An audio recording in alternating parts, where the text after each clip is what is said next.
Boa tarde, dona Bruna. Obrigada por nos receber na sua casa. A senhora, Prazer é meu. A senhora poderia falar seu nome completo, por favor? É Brunilda Meure Nascimento, mais conhecida por Bruna. Dona Bruna, essa gravação, a senhora autoriza que a gente faça a sua entrevista de forma gravada em vídeo e áudio? Sem problema. A senhora autoriza que a gente leve sua gravação para o acervo histórico do Centro de Documentação Histórica do Baixo Amazonas? Sendo preciso, pode utilizar. Muito bem. Esse material ele pode ser utilizado em pesquisas acadêmicas, publicações, tudo sem fins lucrativos. Caso seja algum cineasta queira fazer um filme de Hollywood sobre a sua vida e venda ingresso com fins lucrativos, eles terão que vir pedir sua autorização, ou a dos seus filhos, né? Isso já não é com a gente, já é... Mas enfim, dona Bruna, me conte uma coisa, a senhora é da onde? Eu nasci em Ponta Grossa, no Paraná, a 100 quilômetros da capital. E lá, a senhora vivia com seus pais e irmãos, era? Eu nasci em Ponta Grossa, com 7 anos para 8, eu mudei para Cascavel, no Paraná. E nós morávamos no interior. Aí de lá nós fomos morar para a cidade grande, Cascavel. E depois, com 16 anos, aí eu vim para cá. E lá os seus pais trabalhavam com o quê? No interior, o meu pai trabalhava com plantio, granja de porcos, granja de galinha, muito gado leiteiro, tirava leite para fazer queijo, um bocado de coisa, né? E também tinha uma serrariazinha, um moinho onde ele mesmo plantava, ele já moía e fazia ração para os animais. Aí depois mudamos para Cascavel. Aí eu sei que o meu pai comprou assim um alqueirão, que lá dizia alqueirão, né? Praticamente quase dentro da cidade.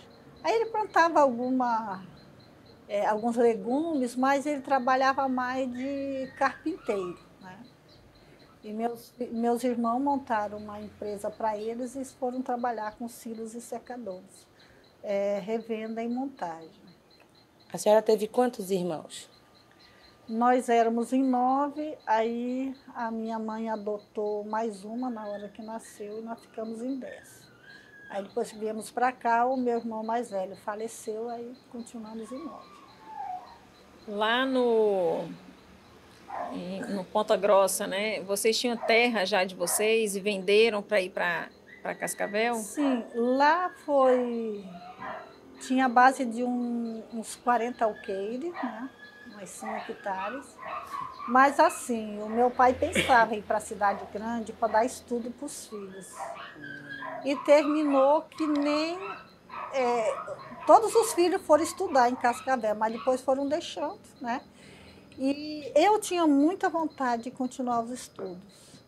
Mas aí, assim, vinha de uma família muito tradicional, bastante machista, dizia, se os irmãos não... os homens não querem estudar, então vocês também não, né? E aí, como eles não queriam mesmo, eu fiquei sem estudar. Eu fui estudar depois que eu já passei 19 anos sem estudar. Aí eu já tinha 2 filhos. Aí meu esposo foi eleito vereador, ele veio morar para a cidade, eu fiquei lá com as crianças. Mas só que as crianças, eles sentiam muita falta do pai. Era final de semana, ou cada 15 dias. E quando chegava final de semana, às vezes ele passava aí fazendo uma maratona na nossa comunidade e terminava que no final eles só se viam uma vez por mês, ou quando a gente viesse aqui, né? Aí nós terminamos vindo para cá, compramos uma chácara aqui perto, né? E aí eu comecei para a sala de aula. E aí depois de fazer 2 vezes ensino médio, porque não tinha outra opção, né? Aí depois que eu fui fazer faculdade, quando teve aqui, que foi de filosofia, e fiz pós-graduação e depois, quando eu fui fazer já mestrado, eu fui fazer no exterior, no Paraguai, né, na Assunção. Mas o meu sonho era estar estudando sempre, toda a vida eu gostei de estudar. E lá, então, a senhora começou a estudar em Cascavel, né? Estudou quantos anos até o seu pai dizer que tinha que parar? Não, lá eu estudei, comecei em Ponta Grossa, passei para Cascavel. Até os 11 anos eu fiz a quarta série. E aí fiquei sem estudar. Eu fui estudar aqui quando já Já era tinha casada e passado mãe, né? 19 anos. Como foi a sua infância? Tanto pensando o período de Ponta Grossa e depois em Cascavel, quando você era maiorzinha, como é que foi? Olha, Ponta Grossa até que foi mais bacana, que você morava no interior, né? E é algo mais gostoso. Chegava domingo, todo mundo ia e dizia para a missa, numa vila, né? O meu pai, todo mundo poderia ir de carro ou de ônibus. Ele me levava numa carroça puxada a cavalo, porque eu tinha muita alergia, né? Do cheiro da gasolina. Quando eu chegava no carro, já começava com vômito, né? Então tinha essa diferença. Aí quando fomos para Cascavel, foi um local assim muito traumatizante para mim, né? Eu ainda era pequena e lá é um lugar assim muito do crime organizado, do roubo, essas coisas, né?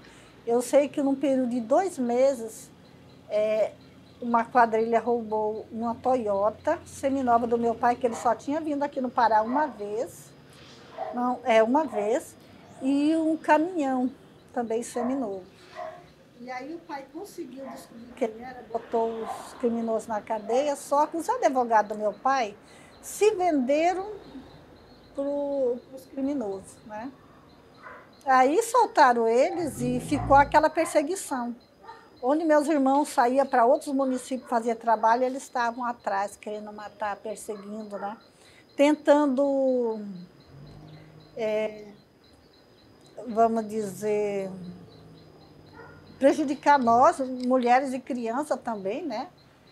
E querendo sequestrar. A gente teve uma vez que eu e a minha irmã, nós corremos assim muito longe para poder atravessar o terreno e chegar em casa, porque eles vinham atrás com os carros e depois desceram correndo atrás da gente para pegar, né? Mas era tudo essas perseguições, né? Então, o pai falava de vir para cá, aqueles anúncios na televisão, nos jornais, revistas, falava de vir para cá e vamos dizer, falava que aqui tinha muita terra, é um lugar bom, era muita propaganda mesmo, né? Então, quando nós viemos para cá, eu me senti no céu. Uma mata virgem, que você não tinha uma televisão, você não tinha um rádio para ouvir, não tinha nada. Mas era um lugar mais sossegado, porque a gente saiu de um clima terrível, né? Então, ficamos mais à vontade aqui, né? E a sua mãe apoiou a vinda? A mãe sim, porque assim, uma família muito tradicional, muito é o homem que indicava e a família seguia, né? Sua mãe é nascida onde? Em Santa Catarina, E seu pai? também é um nascido lá. Pelo que a senhora conta, dá para perceber que a sua família tinha uma certa estabilidade econômica lá em Cascavel, é isso mesmo? Não era assim uma família muito bem de vida, mas tinha uma estrutura mais ou menos, né, que dava para viver. Mas o sonho do meu pai também era vir para cá e dizer que tem muita terra, para conseguir terra à vontade, né? Porque ele tinha em Ponta Grossa, no Paraná. E aí, também ele pensava botar os filhos para estudar, e eu tive uma irmã que teve problemas sérios de saúde, né? Então, mandou ela para São Paulo, tudo tratando particular, né? E aí terminaram vendendo tudo lá para poder sobreviver, né? E aí teve aquele atrapalho tudo com a justiça, com o crime organizado, né? E a gente terminou vindo para cá. A senhora lembra o ano? Eu sei que o pai veio para cá em 75, depois 76, 77. E eu já cheguei em 78 com o meu irmão, que voltou daqui para lá para buscar a família. Que essa mesma serrariazinha que meu pai tinha lá em Ponta Grossa ficou guardado. Moinho, ficou guardado tudo. Quando ele veio para cá, ele veio na frente, um vizinho, que veio de lá também para cá, e montou aqui, né? E deixou funcionando. Aí o meu irmão e meu pai voltaram e meu irmão trouxe a família. Como eu não estava assim, plano de vir já para cá, eu viria quando meu pai viesse, né? Junto com a minha mãe. Só que aí tinha nascido um bebê da minha cunhada, estava com 2 meses, tinha um menino de 4 anos. Então, eles achavam importante que viesse uma pessoa, vamos dizer, uma menina, que eles chamam de dizer menina, né?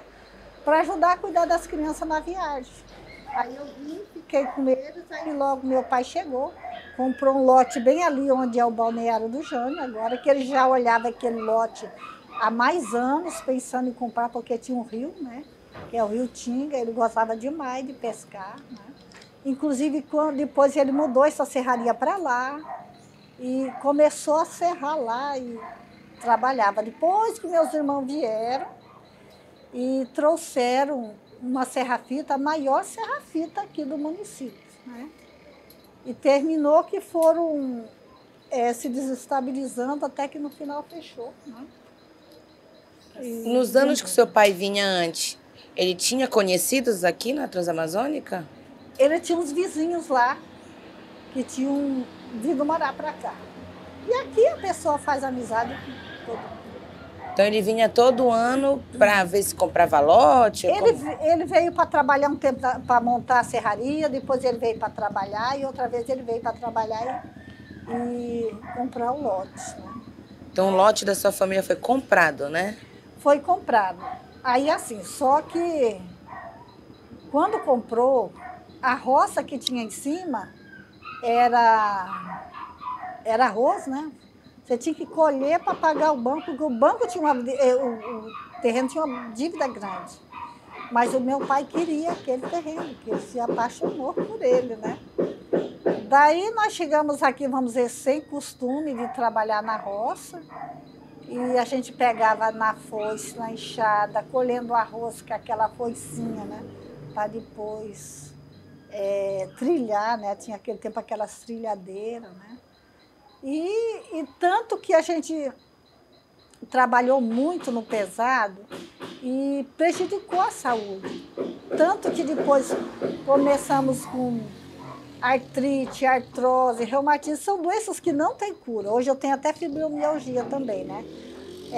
Tenho hérnia na coluna, né? Que eu não posso fazer certos serviços abaixado, né? Eu tenho que saber tudo que eu posso fazer, né? E depois teve essa outra questão da fratura. Mas assim, eu já tinha esses problemas devido a gente trabalhar muito no pesado, sem ter um preparo físico, né? O pai veio para cá com a minha mãe, depois veio com a minha mãe e trouxe as outras 2 minhas irmãs e a irmãzinha pequena, né? Mas os filhos ficaram tudo trabalhando para lá. Então, quem enfrentava o pesado com meu pai era nós, né? As mulheres da Era família. nós que plantávamos milho, arroz, feijão. Plantamos muito pasto, porque ele queria criar gado também, era o sonho dele, né? Pena que, quando ele estava deixando tudo mais ou menos pronto, deu um infarto nele com 52, 53 anos, né? E aí ele viajou muito cedo, né? Muito jovem. Então, dona Bruna, a senhora tinha que idade quando veio para cá? 16. 16 anos. A senhora lembra da viagem? Mais ou menos, né? Nós levamos 9 dias para chegar aqui. E vieram de carro, de ônibus? Meu irmão comprou um jipe, aqueles jipes com uma carroceriazinha, né, montada, ele mesmo montou lá. Aquele tempo não tinha problema, se você tirasse uma parte e botasse uma carroceria, né, não tinha problema com regularização. E aí, vamos dizer, o jipe era estreitinho, vinha meu irmão dirigindo, vinha eu no meio, com uma perna para o lado de cada da marcha, né? Com o bebê no colo e a minha cunhada com a menina no colo, super espremidinho, né? Aí a gente descia, lanchava, almoçava, onde E seu pai e sua mãe? Ficaram lá, depois eles Para vender vieram. as coisas, né? Não, eles só botaram a serraria não, a serraria já tinha vindo. Botaram algumas coisas da mudança e alguma ferragem, ferramenta em cima do caminhão, né? E o restante só fecharam a casa lá para depois cuidar, né? Meus irmãos ficaram lá, de lá para o Mato Grosso, trabalhando, né? Só que aí o povo invadiu sem terra, invadiu sem teto, né? E a gente terminou perdendo esse casa terreno de lá. o terreno. Quantos dos seus irmãos ficaram lá e não vieram com vocês? Vamos dizer, nós éramos em 6 irmãos. E ficou um em Cuiabá, ficaram 6 lá, né? Um veio e ficou 5. Aí desses 5, um nem veio, ficou morando para lá, e daí veio 4. Eles vieram depois para cá, é isso?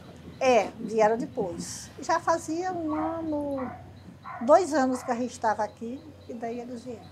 Eles já eram adultos? Sim, porque já tinha uma empresa no nome deles, eles trabalhavam, né, em outros municípios, né? Tanto que, naquele tempo, aquelas perseguições que aquela quadrilha fazia, né, era atrás dos meus irmãos. Né? Você é das filhas mais novas, era você mais aí a eu tinha criança? outra minha irmã, mais nova do que eu, e aí depois tinha a pequenininha, que eu já tinha 15 anos quando a mãe... Então, dona Bruna, a senhora quando chegou aqui, sentiu alguma dificuldade, além desse trabalho tão pesado que não estava acostumada? A dificuldade é assim, porque aqui quase não tinha transporte, né? Meu pai trouxe uma caminhonete, deu até na parte do terreno, a gente pegava o ônibus 5 quilômetros ali e vinha para a cidade, né? Quando vinha. Mas a gente, de domingo, vinha na missa, todo domingo, né? E a gente vinha a pé. Podia sol ou chuva, nós vinha a pé, porque a família era muito religiosa, tinha que ir na igreja todo final de semana, né? E aí também tinha um grupo de jovens que a gente começou a organizar na igreja, né? E a gente vinha de manhã e às vezes vinha à tarde, né? E sobre a questão de doença, nós começamos a pegar aquela leishmaniose, aquelas feridas enormes, que eu cheguei a ficar uma vez 6 meses com uma ferida, né? E malária não, teve irmão que pegou no caminho, vindo para cá, né? Mas a leishmaniose foi terrível. Deixava a gente assim muito tempo, só não acamado, porque a gente trabalhava sentindo dor, né? Do mesmo jeito. Como é que era o atendimento à saúde nessa época? Era assim, você vinha, consultava, ou ia na emergência, eles passavam as injeções chamadas glucantina, você tomava 60 logo, todo dia uma, assim, que vinha aqui tomar todo dia, né? E assim, aquela fase tão ruim que teve da malária aqui, já tinha passado mais, né? Eu lembro que depois que eu casei, que eu morava na beira da BR, aí fui morar na Vicinal, aí a minha sogra contava que quando eles moravam na beira da rodovia também, que entravam para Vicinal trabalhar, para começar a produzir lá, né? Aí ela vinha para a cidade a pé, trazendo uma criança para o hospital, né? Aí se pegasse uma carona, pegavam. E ela vinha 15 quilômetros andando. E tinha vezes que ela voltava, quando era no meio do caminho, já vinha outro doente. Ela entregava aquele para uma pessoa da família, já voltava e ela já vinha de novo para o hospital, né? Então, esse pessoal que veio primeiro pegou muito mais esse tipo de doença, né? Como a senhora falou há pouco, né, tinha uma certa estabilidade financeira lá em Cascavel. Quando vocês chegaram aqui, como é que foi? Foi tudo mais difícil, porque tudo que você tinha o costume, você não tinha mais nada. Tudo mudado, né?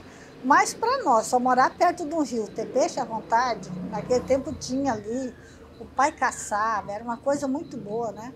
Então você criava galinha, criava os porcos, e aí depois você começou a criar algum gado. Primeiro era estruturar o lote para poder produzir, né?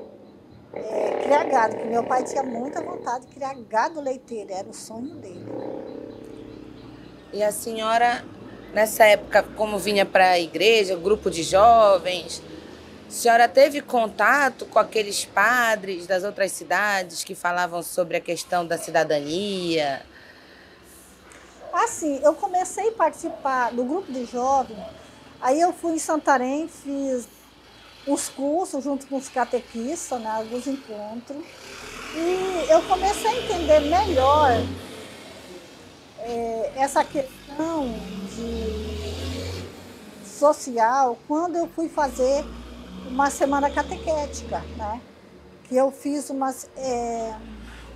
aqui no quilômetro 25, na comunidade Itapacurazinho, né? Tinha o finado Frei Raineri. Então, ele trabalhava a teologia da libertação. E eu fui nessa semana catequética para me participar como catequista, né, junto com outras catequistas, mas eu não entendia muita coisa, porque para mim, eu pensava assim, que o pobre era pobre porque era preguiçoso. Isso eu cresci na minha cidade, na minha família, ouvindo isso. Só um minutinho, dona Bruna. Foi em 80. Uhum. Foi. Aí nessa semana catequética aqui, eu enchi o padre de perguntas. Por que isso? Porque lá no Evangelho dizia assim, se a Bíblia diz que é para ter união, por que que no Evangelho diz que pai vai ser contra filho, filho contra pai, né? Irmão contra irmão? Aí o padre dizia, não, calma aí, eu vou te responder. Mas ele, com o tempo, eu comecei mesmo a entender durante a semana, né? Por que o pobre era pobre? Porque existia, né, uma exploração em cima do pobre, em cima do operário, né, da classe mais pobre, né? Aí, nesse sentido, eu comecei a clarear, tanto que eu fiquei tão revoltada que eu fiquei, assim, vamos dizer... tinha vezes que eu chorava revoltada dentro de mim mesmo, de eu pensar tanta besteira, né, que eu dizia que era besteira, o que eu tinha mudado, a minha cabeça tinha pensado diferente, né? Inclusive, quando me convidaram para ir para a Semana Catequética, eu estava até capinando em cima de uma terra que tinha puxado de um açude, né, que meu pai tinha feito um açude grande, e eu pensei assim, poxa, mas tanta coisa para fazer, e eu vou para essa semana, eu vou perder muito tempo. Acho que não vou, não. Né? Aí depois eu terminei indo. Aí quando eu fui, aí que eu fui ver que eu tinha ganhado muito mais, né? E nesse sentido, o padre até me emprestou um livro, o Frei Raineri me emprestou um livro chamado Você Não Pode Servir a Dois Senhores, né? E esse livro eu trouxe para casa para me ler. E quando foi com 2 dias, o pessoal do INCRA foi lá em casa me cobrar que livro era aquele, por que eu tinha trazido, quem me deu, o que era, né? E eu respondi para eles, era um livro importante para me ler e cabia a mim, porque foi eu que emprestei, né? As pessoas emprestaram para mim. Se fosse para eles, se eles mesmos tinham emprestado, né? Mas eles disseram assim, olha, você coordena um grupo de jovens, você não se preocupe, porque nós podemos fazer um barracão grande para vocês, uma sede, para vocês trabalhar com esses jovens. Você prometeu muita coisa, né? E eu fiquei naquela, eu era muito jovem ainda, fiquei imaginando, será verdade ou será mentira, né? Aí, de um dia, o Manel foi lá em casa, aí ele dizendo, rapaz, esse pessoal é só mentira, eles jamais vão fazer isso, né? Mas quando a gente é uma menina muito nova, tu ainda fica com aqueles pensamentos. Será que pode acontecer? Mas, na verdade, era para tentar intimidar a gente, para a gente largar esse trabalho de lado, né? Esse período da Semana Catequética, a senhora já era casada? Não. Eu comecei a namorar o Manuel uns 3 meses depois dessa semana catequética. Eu até tinha conhecido ele uns meses antes lá na comunidade de Flor da Serva, aí passou um tempo, né? Daí eu fui para essa semana, ele também estava lá, né?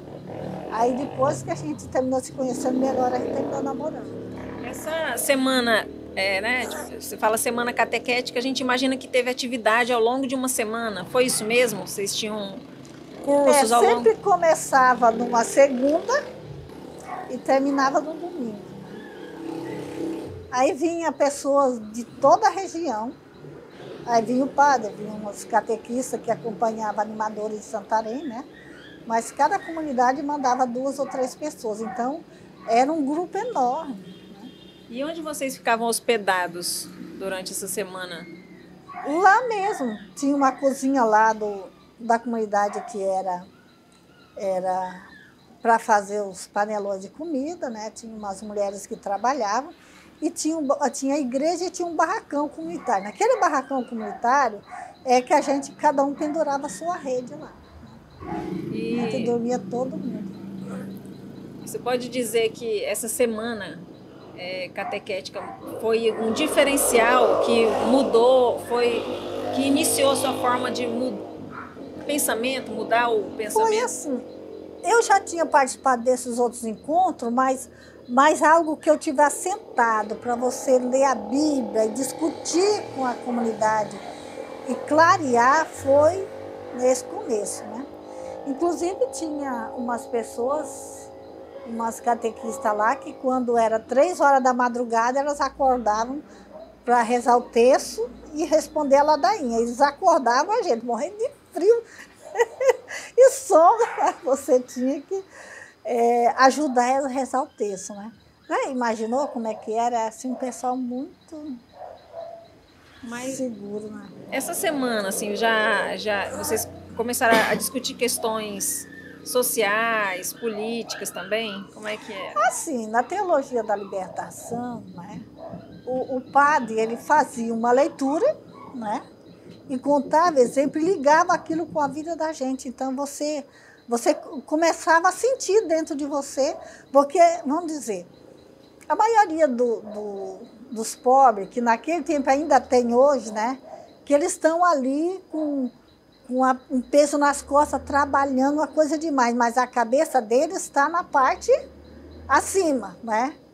Como se eles fossem... Hoje é o que tem muito nesse Brasil, né? Mas a gente também estava assim, se matando, trabalhando, né? Não rendia nada, só explorado. E você sempre pensando lá na frente que ia dar certo, mas na verdade a gente já começou a se cansar e começou a notar a diferença. Aí a gente começou a ter diferença nas amizades, né? Tinha aquelas pessoas que já começaram a te tratar diferente, né? Porque você começou a pensar diferente. E dentro da família foi muito maior a preocupação, né? Porque tinha uns que não aceitavam de jeito nenhum, principalmente sindicalistas, e o Partido dos Trabalhadores era só de preguiçosos, né? Então a gente começou a participar junto com os preguiçosos. Era o que falavam na época, né? A própria família, né? Então o pai e a mãe, eles apoiavam a gente participar e tudo, mas tinha os irmãos que não gostavam, né? Ainda tinham aquela cabeça de subversivo, né? Aí foi que, com o tempo, eu tenho um irmão mais velho, que ele veio para cá e ele lutou muito contra isso, que ele queria que a família pegasse aquele rumo e não obedeceu a ele, e depois ele se suicidou, né? Que ele também deu depressão nele, né? Ele morando aqui já? Já morando aqui. Né? E os outros também não aceitavam, aí depois foram mudando devagar. Hoje... eles já apoiam, eles já votam, né, nesse projeto de desenvolvimento, né, já mudaram. Né? Mas naquele tempo era terrível, você era uma ovelha desgarrada da família. Porque participava dos movimentos sociais, né? Que aquilo para eles era coisa de preguiçoso. Né? Essa questão veio antes do seu casamento, já começou a ter, assim, você ainda estava morando em casa com seus irmãos, ou, aliás, com seus pais? Já estava morando em casa, né? Estava com eles ainda, com os pais. Isso. Aí já sentiu que eles tiveram estranhamento quando você se envolveu com os movimentos, é isso? Os irmãos, eles foram muito revoltados com isso, né? Agora, o pai, ele tinha uns questionamentos, assim, mas ele apoiava. Agora, a mãe, ela apoiava tudo que a gente fazia, né? Fale um pouquinho pra gente como foi que a senhora conheceu o seu esposo, né? Como é que foi esse encontro de vocês? Como é que isso foi acontecendo até chegar ao casamento? Assim, eu conheci ele lá na comunidade Flor Serva, teve um encontro à tarde, eu não me lembro direito se era encontro de jovem, tinha um jogo de futebol também lá, mas eu não participava de jogos de futebol. Assim. Mas nessa reunião eu fui. E aí eu conheci ele lá, com mais outros colegas da vicinal. E depois passamos essa semana lá na comunidade Itapacurazinho, né? E aí passou assim um mês, mais ou menos, a gente se encontrou em Rurópolis e ele terminou indo passear lá em casa. E a gente foi se amarrando, né? Em que ano foi o casamento? Pausa. Voltando. Sim. E como foi esse namoro? O seu Manuel pediu para namorar, para sua família? Ou não tinha mais isso nessa época? Não, assim, naquele tempo ainda tinha. Mas a mãe nunca questionou, e nem ele pediu, porque eu já tinha 19 anos, né? Eu nunca tinha tido outro namorado antes. Então, o dia que eu trouxe uma pessoa lá em casa, eles também não questionaram. Né? Mas ainda passou um bocado de ano. Depois de eu casada mesmo, eu tinha irmãos que não gostavam do meu casamento, né? Porque era um estilo europeu, muito, vamos dizer, racista, né? E ele era de origem nordestina, né? Já mais moreno, tudo. E aí eles questionavam muito isso. Teve irmão meu que ficou muitos anos sem falar comigo. Mas eu não tirei de letra, não fiz nem...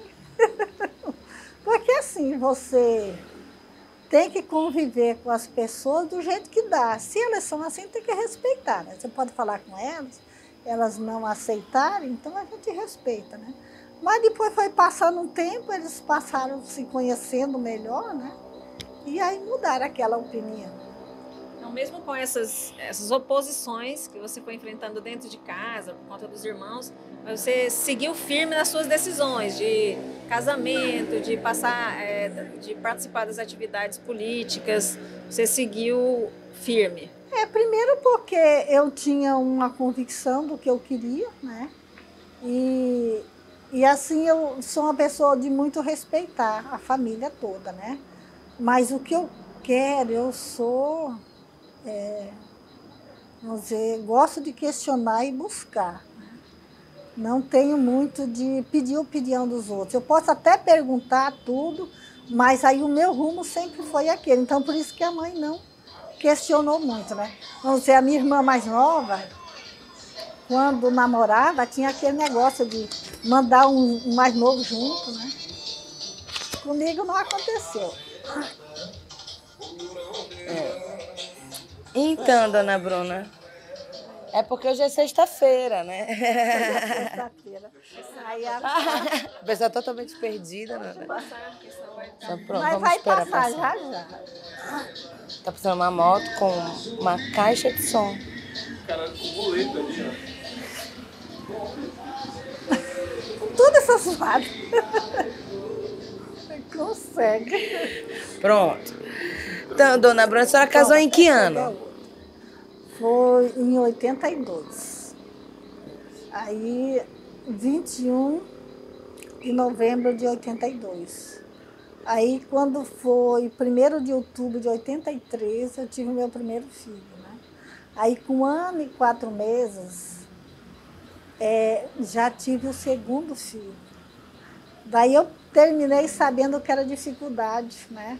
E aí, por isso que o outro já demorou mais 15 anos para aparecer. E eu lembro que quando eu me casei, eu fui morar 15 quilômetros pro lado de Placas, entrando mais 4 ou 5, né? E essa estrada é só ladeira, né? Naquele tempo não tinha lá dentro um cavalo, uma bicicleta. Tinha um carro velho, mas era muito difícil levar um doente, porque só vivia arrebentado, né?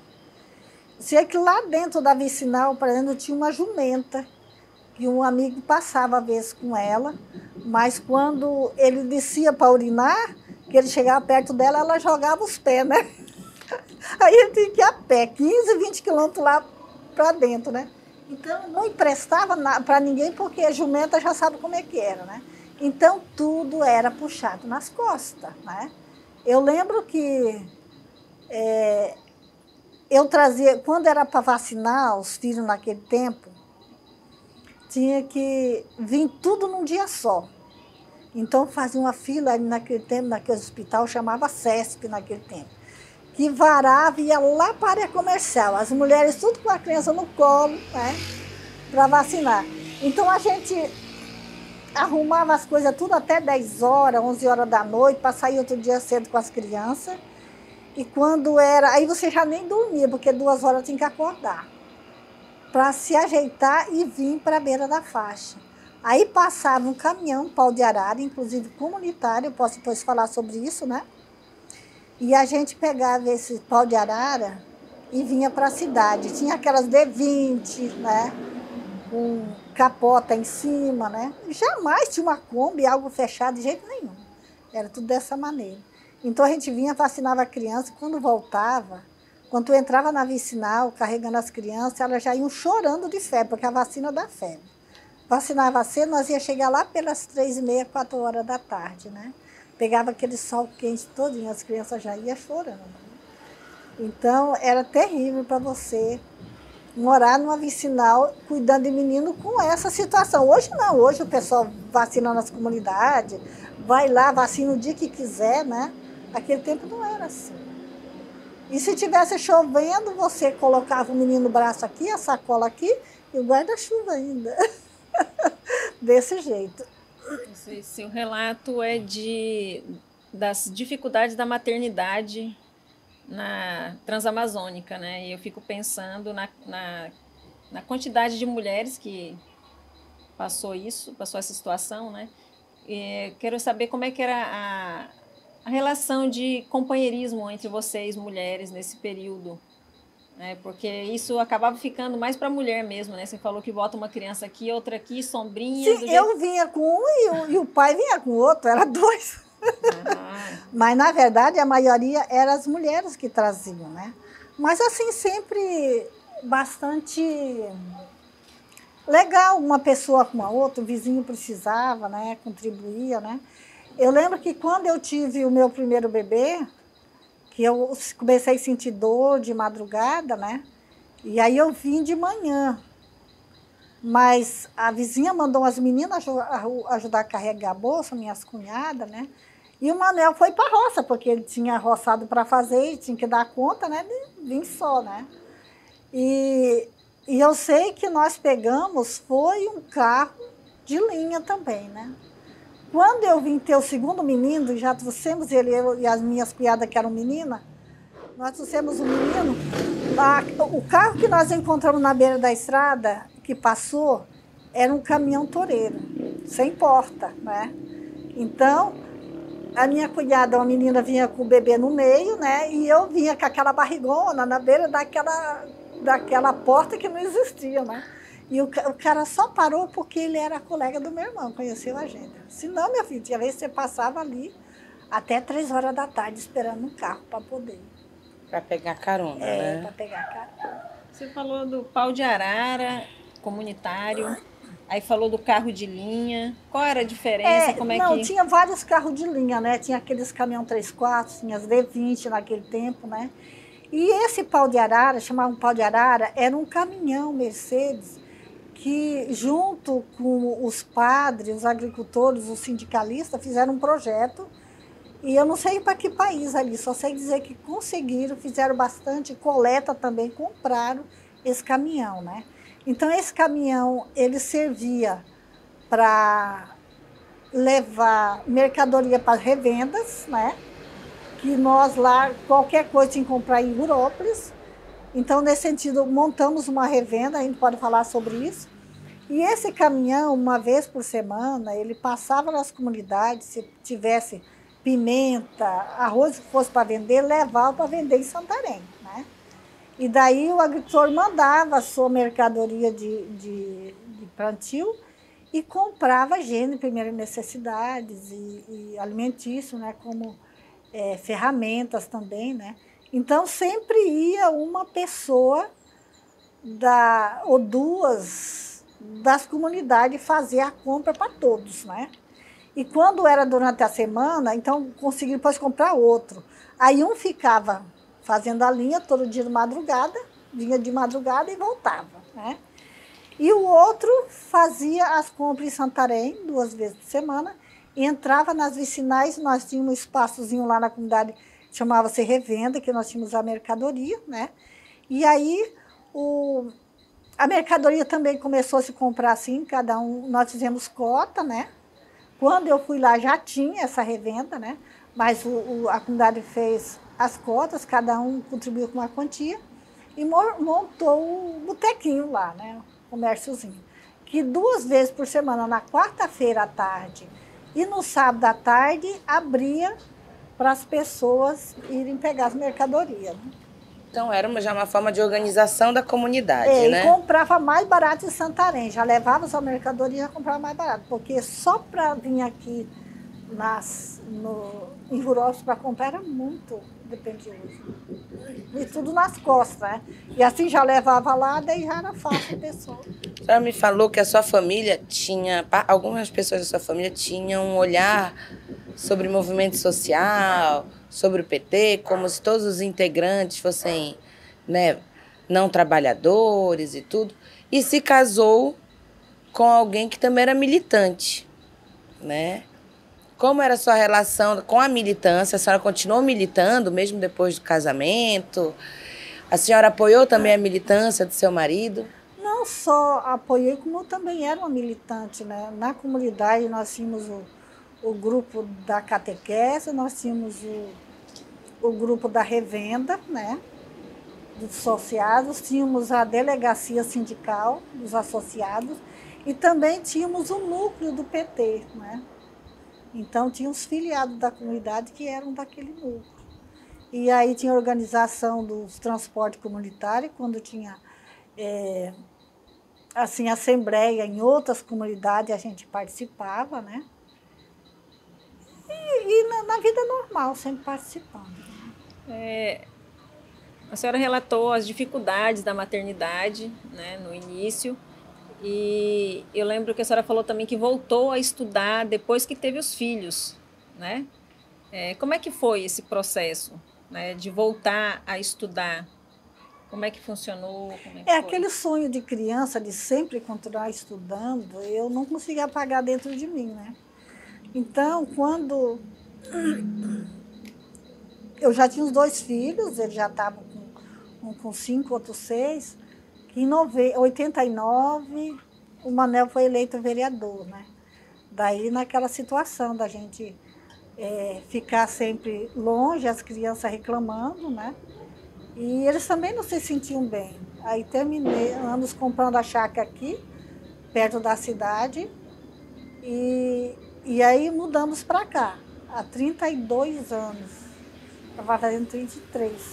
Sempre nesse mesmo espaço, só que a gente desmanchou e construiu a casa, mas sempre morando aqui. Tinha casa na chácara, lá você produzia verdura, leite, né? Plantava os legumes, mas morava aqui também, né? Inclusive aqui atrás de casa sempre foi uma horta orgânica, né? Daqui até embaixo da casa do meu filho, agora está com 3 anos que foi deixado de plantar, depois que começou a construir, né? Envolveu com outra coisa. Mas sempre nós, dizer que o pobre não mora, se esconde, né? A gente se escondia aqui. E daí, o Manuel passou esse mandato, né? Depois passou mais 4 anos, aí eu fui candidata também, né? Daí eu também tirei 4 anos. E nesses A senhora 4 se anos, elegeu para que cargo? a vereadora, né? Daí eu tive esse outro filho nesse tempo também, né? Mas todo o tempo que eu estava aqui, eu estava envolvido em alguma coisa. Por exemplo, esses terrenos aqui do sindicato, foi o Manuel que conseguiu na prefeitura, né? Aí depois construiu aqui o sindicato. Sempre, tudo que eles queriam, alguma coisa de assessoria, auxiliar eles sempre estavam buscando a gente, principalmente o Manuel, né? E aí eu fiquei na militância da sindical, como também do partido, né? E aqui nós se organizamos a nível da região de Itaituba até Placas, todo aquele pessoal participava de uma associação de agricultores, onde a gente conseguiu financiar gado leiteiro, né? E café, coco da Bahia e outras urucum, né? Para os agricultores. Então, a maioria dessas vicinais, você não via uma vaca, a não ser na fazenda do Grande, né? O pobre não tinha... Muita criança aí cresceu só na farinha da macaxeira, né? Nunca viu leite. Aí a gente conseguiu financiar que pelo menos cada vicinal tinha 2 ou 3 financiados, então as pessoas iam 5, 10 quilômetros buscar leite para as crianças, né? Então trocavam em forma de serviço, né? E aí começou a facilitar a vida do povo, né?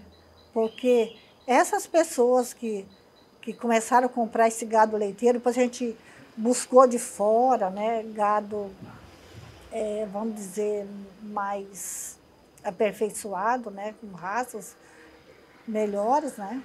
E aí começou o desenvolvimento melhor, do pequeno, pelo menos, né? Porque, na verdade, o pequeno estava numa situação terrível.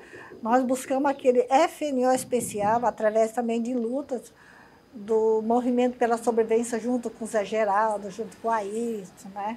Em 89, nós tivemos um encontro ali na comunidade Ouro Verde, que antigamente era a linha gaúcha, né? Quando a gente começou a trabalhar um movimento pela sobrevivência, né? Aí, nesse sentido que a gente criou essas associações nos municípios, né? E começou a buscar melhora. Por exemplo, o gado do agricultor, a gente botava esses caminhões comunitários, botamos gaiola, eles vendiam o gado em Santarém, ganhava muito mais, né? O urucum, a pimenta, levava para o Rio de Janeiro, levava para São Paulo, né? Então, aí aqui o preço também subia, porque o comerciante não era falando mal, mas eles matavam o agricultor na unha, né? Muito mesmo. Por exemplo, um quilo de urucum, que aqui estava 50 centavos, a gente vendia fora por R$ 1,50 naquele tempo e ainda tirava toda a despesa e entregava R$ 1,50 na mão do agricultor, tirando todas as despesas. E aqui era 50 centavos, né? Então, aí aqui também começou já a levantar mais o preço, então facilitou, né? Aí, nesse sentido, além das associações, várias associações nas comunidades, a gente também prestando a assessoria, né? Ajudando a criar, ajudando a se organizar. Aí, aqui nós tivemos a rádio comunitária, que eu fui uma das fundadoras, juntamos 2 mulheres e um homem, ficamos na coordenação, o marido de uma pastora da luterana, que é a igreja luterana que ajudava muito, né? Criamos a rádio comunitária, que a gente não tinha uma comunicação, não tinha nada. Você passasse um mês fora, você passava um mês sem falar com ninguém, né? Existia um posto telefônico aqui que era Telepará naquele tempo, né? Então, você pegava uma fila. Quando você falava, se não der certo, ele pegava a fila de novo, né? Desse jeito. Então, a rádio ajudou muito para as notícias com os agricultores, questão de formação também, né? Aí, depois disso, a gente já entrou na organização da construção das casas familiares rurais, que foi construído 12, a nível de Transamazônica, né? E aqui eu estava esperando esse mais novo, que tem 22 anos agora, né? Quando a gente ia, naquele tempo, para as comunidades, discutir a criação das casas familiares rurais, a gente ia a pé ou ia de moto, né? Foi no período do seu mandato, né, para vereadora? Foi o período que a senhora estava cumprindo o mandato como vereadora? E também eu trabalhei a questão das casas familiares rurais. Mas antes eu já trabalhamos a rádio comunitária, como a Associação de Agricultores também. Como a senhora teve assim, essa trajetória intensa e extensa na política, como mulher, como que a senhora pode dizer como é que era a participação das outras mulheres no sindicato e no partido? Era grande? Havia muitas mulheres? Como é que era? Não tinha muitas, mas tinha uma quantia de mulheres que sempre elas estavam batalhando, né? Inclusive, eu sempre, quando eu participava de qualquer entidade, a minha cobrança já é ir buscando mulher. A mulher, eu não sei participar, né? Você trazia ela para o Conselho Fiscal, né? Depois, logo, estava assumindo uma secretaria, uma tesouraria, né? E depois também passava para a presidência, né? Então, você ia buscando as pessoas dessa maneira, né? Ia facilitando. Quais foram as outras mulheres que foram lideranças aqui, que tiveram assim, uma trajetória semelhante à sua? Tem muitos, né? Por exemplo, a dona Aldeci aqui do lado, né? A mãe da Lusa, a finada Nonata. Tem a dona Creuza do Leitoso, né? Tem a dona Ana, dona Dominga Bonfim. Então, eram muitas mulheres, por exemplo, umas mais ligadas à pastoral, outra pastoral da criança, outra ao sindicato, outras ao partido, né? E assim, e eu sempre teve contribuindo de uma maneira ou outra, né? Mas eu fiquei mais para priorizar a questão da comunicação e a questão da formação, né? Por exemplo, quando criou as casas familiares rurais, o governo não estava nem aí. O único ano que foi pago professor através do Estado foi quando a Ana Júlia foi governadora, né? E eu trabalhei um ano recebendo. Senão, eu trabalhei toda a vida voluntária. Aqui, Placas, Uruará, Brasil Novo, Medicilândia, Altamira, né? Todos esses municípios eu trabalhei voluntário. Como professora? Como professora, né? Porque a gente sempre defendia a casa familiar rural e a agricultura familiar. E você vendo a maioria dos agricultores entregando o terreno para os fazendeiros, né? E a agricultura envelhecendo. Só ficam os idosos lá, aí termina vindo para a cidade. E a gente começou a trabalhar com os jovens, e eles mesmos ajudando a formação que eles recebiam na Casa Familiar Rural, os 15 dias que eles passavam em casa, eles passavam essa informação para a família e também para a comunidade, né? Porque tinha dia de trabalho deles com a comunidade para fazer essa informação. Falando em relação à participação das mulheres na vida política, vocês que estavam participando ativamente, né, você e as outras mulheres que você mencionou, recebiam apoio de outras mulheres que não estavam participando assim, ativamente, mas apoiavam vocês? Como é que funcionava essa relação? Assim, as comunidades, tinha as mulheres que elas não participavam de uma reunião na comunidade quando tinha, né? Mas sempre que você saía fazer visita, fazer trabalho, eles lhe chamavam sempre, olha, venha comer aqui em casa, você descansa um pouquinho, bate um papo. E sempre a gente tinha muita coisa para conversar, principalmente socializar conhecimento, né? Por exemplo, eu coordenei um projeto nas comunidades aqui sobre a medicina natural da floresta, né? Então, a gente trabalhou 2 anos socializando tudo aquilo que a gente utilizava para medicina, né? Medicina natural. Então, sempre nós se conhecemos. Aqui tinha um padre chamado Frei Evaldo, que trabalhou na aldeia de índios, ele ajudou bastante a gente nesse sentido, né? Então, sempre que você ia para uma comunidade, tinha gente, poxa, Bruno, você sabe um remédio que serve para isso, né? Não, depois a gente conversa. Aí vinha para a cidade, você perguntando se a gente estava em casa, né? Então, para a gente já conversar sobre isso, né? Então, nós utilizamos muito a questão da medicina natural. E naquele tempo a gente trabalhou um projeto, inclusive junto com o Altair trabalhou um projeto de uma despolpadora de açaí aqui no quilômetro 70, né? E a gente trabalhou esse projeto aqui pelo sindicato, depois nós íamos trabalhar no Barracão, um projeto maior onde seria o artesanato, né? De tudo que você tem na floresta. Inclusive essas cadeiras de cipó. Eu ainda fui em Altamira, Porto de Mós, de uns cursos lá de fabricação de móveis, né? De cipó-titica, né? Para os grupos de mulheres lá, né?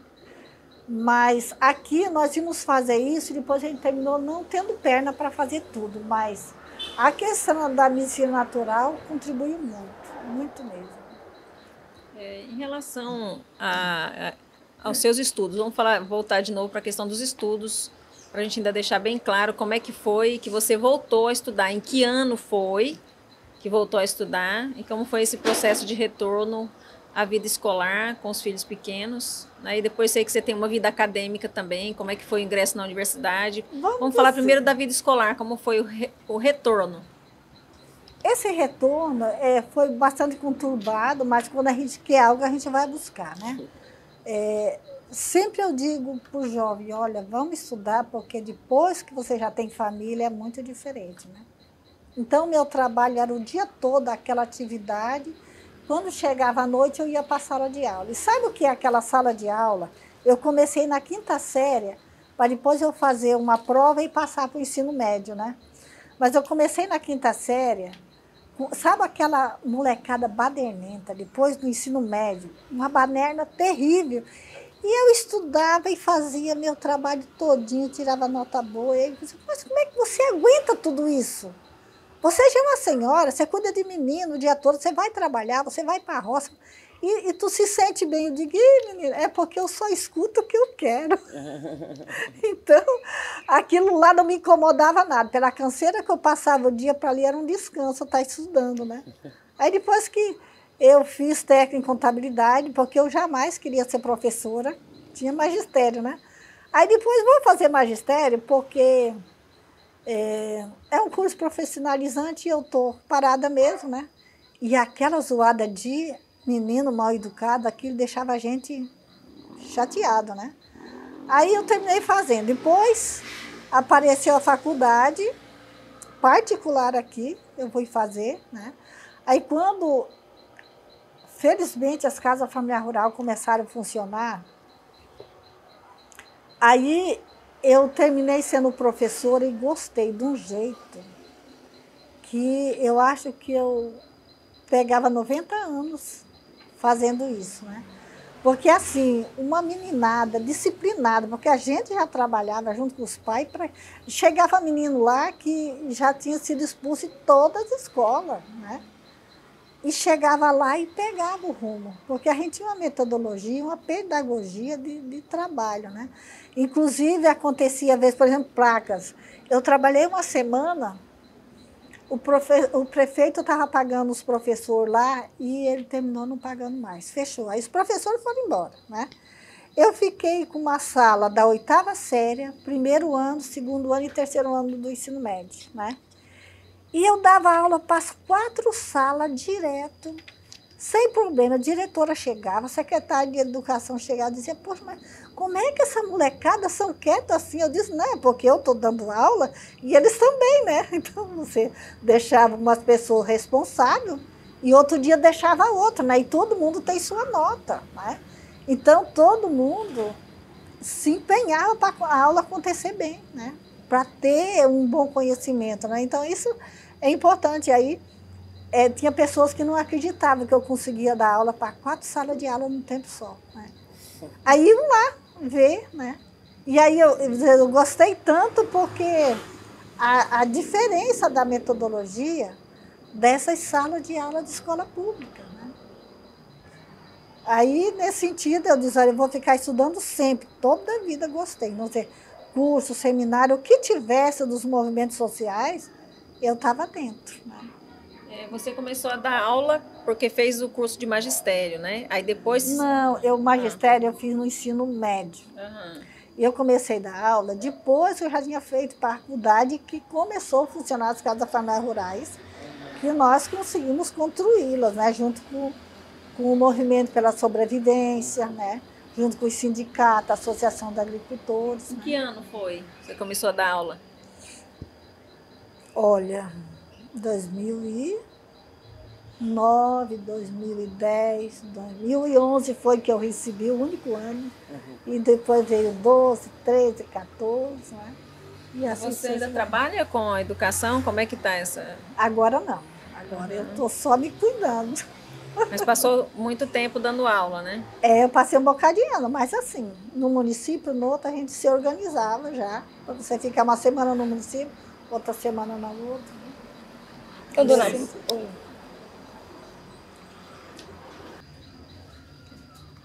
Então, dona Bruna, a senhora sempre teve esse engajamento com os movimentos sociais, casou com alguém também com esse engajamento, defendendo políticas públicas, principalmente a agricultura familiar, mas naquela época, e até hoje é assim, há perseguição para quem defende isso, né? A senhora e o seu marido sentiram isso? Seja no mandato como vereadora, ele como vereador, seja como moradores lá da vicinal ou depois aqui em Rurópolis. A senhora sentiu essa perseguição aqui na sua região? Sempre, né? E também perseguições de outros companheiros nossos que a gente ficava preocupado, né? Tanto que meus filhos, quando esses dois mais velhos, quando eles eram assim, já grandinhos, eles começaram a se revoltar contra os movimentos sociais, sindicatos, partidos, porque a mãe e o pai só viviam, e nós acompanhamos menos eles, mas tinha os pais do Manuel que davam muita atenção, né? Os avós, né? E eles se revoltavam porque diz que mãe e pai só viviam atrás desses movimentos e não tinha tempo para eles, né? E tanto que, quando eles ficaram adolescentes, eles começaram a entender melhor, né? E hoje, graças a Deus, eles participam, né? E, por exemplo, o trabalho aqui dos sindicatos, né? Sempre eles estão envolvidos. Esse mais velho já é o segundo mandato de presidente do partido do município, né? Mas sempre ele também foi das direções. E eu também sempre fui, né? Mas você vai... pai, filho, mãe, tudo, é muita coisa. Então, eu prefiro priorizar mais a questão da comunicação, da educação, né? E aí, por isso que eu priorizei mais a questão das casas familiares rurais. Mas aí, dona Bruna, assim, além dessa oposição dos seus filhos, quando eles eram pré-adolescentes, adolescentes, a senhora sentiu algum tipo de ameaça na época que era jovem ou quando foi vereadora? Assim, pelos próprios pares, né? Os outros vereadores, né? Sempre trabalhando para te derrubar. Né? Então, tanto que eu nunca tomei, vamos dizer, nem um cafezinho, nem uma água que alguém me dava, porque eu era muito cismada. Né? E depois que eu passei o pleito de vereadora, aí eu assumi 5 anos a coordenação do INCRA, aqui em 11 municípios, né? E coisas aconteceram assim que eu ficava muito revoltada, mas você tinha que trabalhar com todos. Você sabe que são contra você, que você está desenvolvendo um projeto diferente, né? E muita gente dentro dos órgãos públicos, eles querem que as coisas fiquem tudo parada. Vai ficar só ganhando diária para viajar, vai para resolver um problema, cria outro, né? E não resolve de maneira nenhuma, né? Então, quando você tem uma coordenação que faz as coisas funcionar, olha, uma vez eu comecei umas dores de cabeça tão terríveis que qualquer esforço que eu fizesse, fui fazer exame, eu estava com muito veneno do sangue. Mas como? Aí um dia, eu, na cozinha, tinha umas pessoas que te detestavam, mas chefe, um cafezinho, chefe, uma coisa assim, né? Não aceitava, Deus, né? Ana Bruna. Um dia eu olhei na cozinha, em cima de algo, em cima de uma coisa, por trás de algo, tinha um vidrinho. Eu peguei veneno para rato. E lá não tinha. Fui falar com a funcionária que limpava. Não, aqui nunca colocamos. Eu olhei até o rótulo e qual era o mercado que foi comprado. E eu nem fui atrás, né?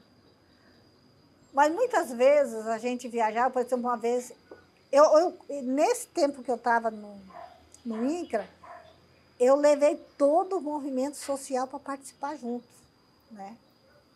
Quando você ia para um encontro no outro município, aí eu já ia com carro, mesmo dirigia, até às vezes não levava motorista, porque daí já sempre cabe mais um, né? Aí iam do sindicato, da Associação de Agricultores, da Casa Familiar Rural, da Cooperativa Agroleiteira, da Rádio Comunitária, né?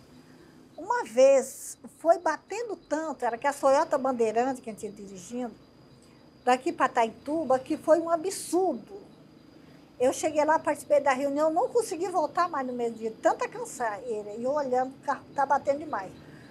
Fui na oficina, eles foram ver os pneus, de 35 estavam com 65. Botado já para arrebentar no caminho, né? Você já imaginou?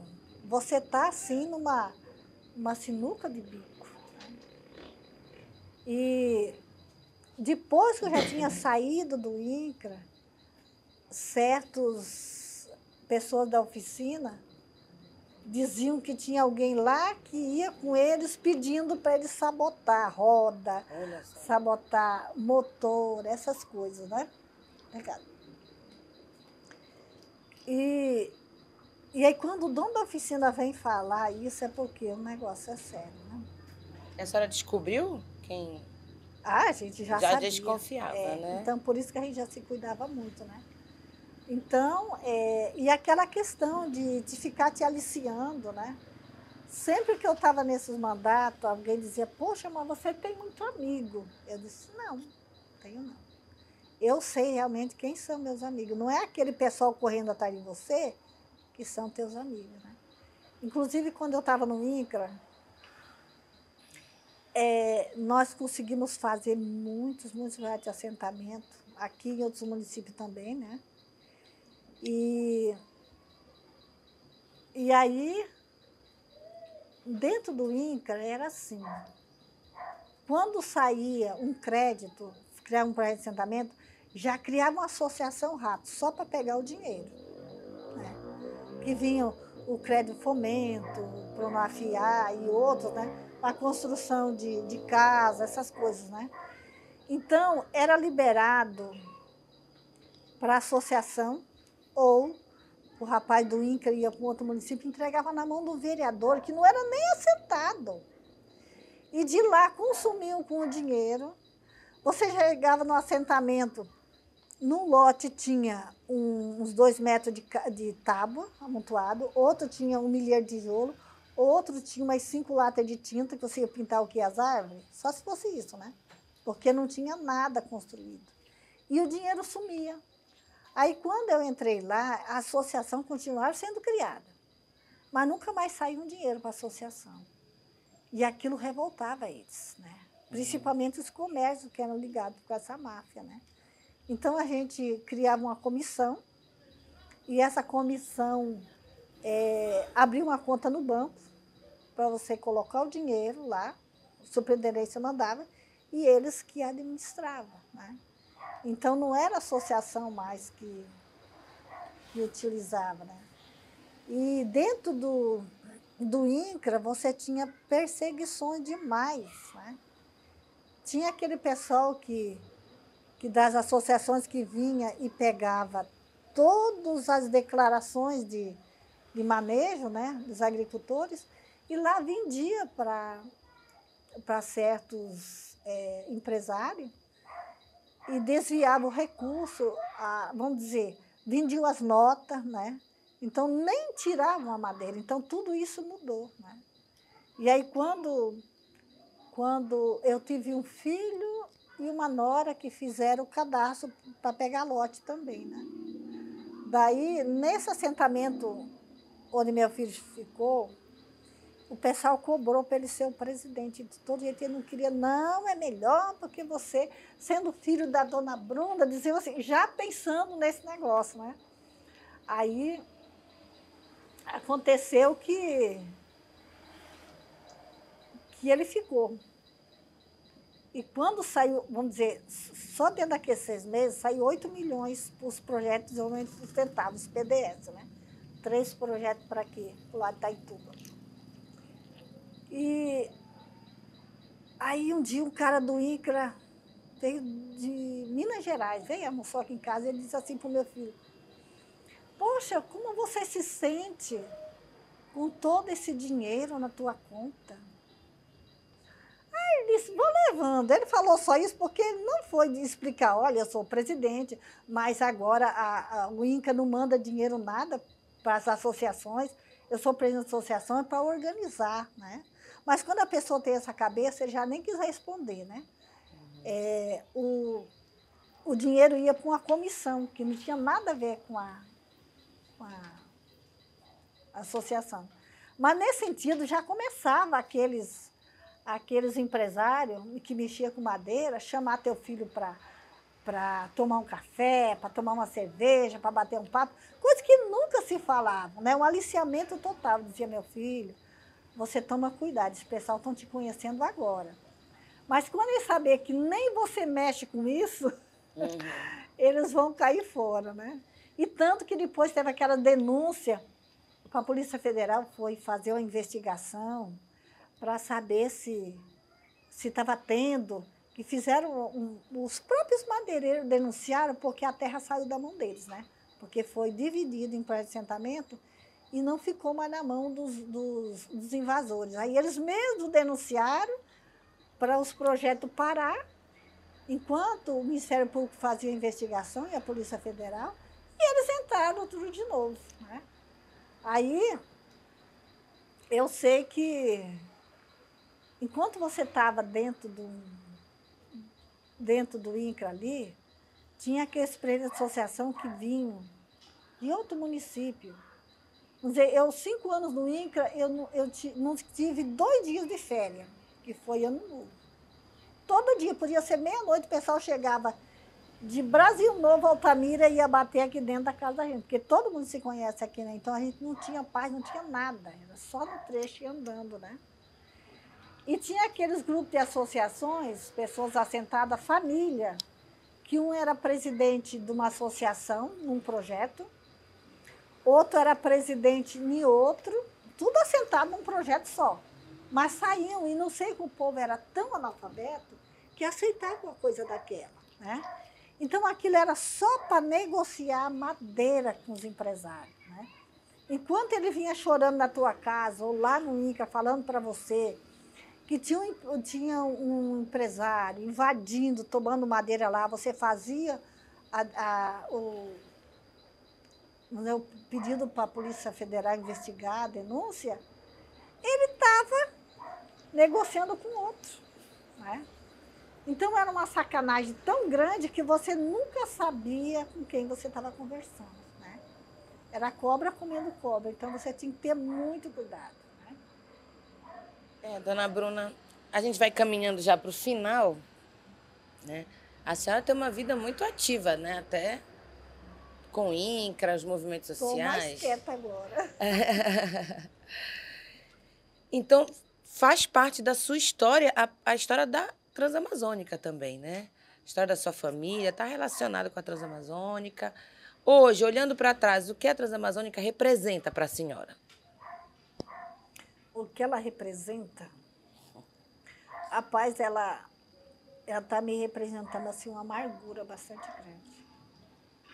Porque nós conseguimos, através dos movimentos sociais, muita coisa para cá. Coisa boa, né? Igual de falando para você via criança chorando de fome aí o dia inteiro, a mãe não tinha leite, a gente conseguiu muita coisa, ter um alimento para as crianças, pelo menos, desenvolvimento, venda da mercadoria, né, do produto. Uns anos, as estradas, você saía daqui com uma caminhonete, com 5 horas você estava em Altamira, né? Às vezes você saía daqui em Altamira, num dia voltava em Santarém e chegava em Itaituba. E agora essas estradas aí tá uma coisa terrível, um atraso tão grande, né? E aí o agricultor entregando o lote para os grandes, entregando cada vez mais, né? Então isso revolta a gente. Por exemplo, quando nós trabalhamos a rádio comunitária, né? Ficou a associação cooperativa, várias igrejas, né? Colégio, né? Sendo sócio, e as notícias de tudo, né? Hoje, essa rádio comunitária está restrita em poucos grupos, e vamos dizer, a juventude ela está saindo muito. O tanto que a internet contribuiu para ajudar, né, também contribuiu para atrapalhar. O jovem está muito separado um do outro. Então, se a gente conseguisse dar uma alavancada nas casas familiares rurais para que o filho do agricultor tivesse uma formação melhor lá dentro da propriedade dele, para garantir a família dentro do... Se o pai está aposentado ou sai, mas tem um filho, tem uma filha, né? Que possa ajudar também a se organizar, né? Continuar, né? Então, as estradas aqui da Transamazônica pioraram. Esses anos, assim, você vê 2, 3 ônibus, um na cola do outro, tudo atolado, né? O pessoal sofrendo.